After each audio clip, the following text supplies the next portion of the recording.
Evening snacks French fries தான் பார்க்க போகிறோம். அதுக்கு உருளைக்கிழங்கு தோலை சீவிட்டு கழுவிட்டு நீல வாக்கில் சின்ன சின்னதாக கட் பண்ணிக்கோங்க. கொதிக்கிற தண்ணியில் உப்பு சேர்த்து அதை வேக வச்சுக்கோங்க. அரை வேக்காடாக வேகணும்.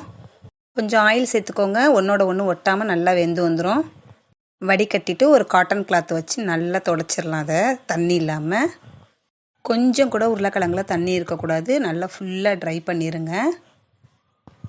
கையில் எடுத்து பார்த்திங்கன்னா தண்ணியெலாம் ஒட்டாமல் சூப்பராக இருக்கும்.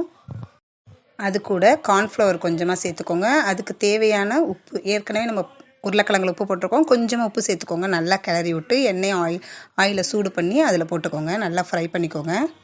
ஃபஸ்ட்டு ஹை ஃப்ளேமில் வச்சுக்கோங்க. அப்புறம் மீடியம் ஃப்ளேமில் வச்சு குக் பண்ணிக்கோங்க. சூப்பராக இருக்கும். மொறுமொறுன்னு நல்லா ஒரு கோல்டன் ப்ரௌன் வந்தோடனே ஸ்டவ் ஆஃப் பண்ணி எடுத்துருங்க. அதை சாஸ் வச்சு சாப்பிட்டோம்னா சூப்பராக இருக்கும். டொமேட்டோ சாஸ் வச்சு தான் சாப்பிட்றாங்க. சூப்பராக இருக்கும். நீங்களும் ட்ரை பண்ணி பார்த்துட்டு எப்படி இருந்துச்சுன்னு மறக்காமல் கமெண்ட் பண்ணுங்கள்.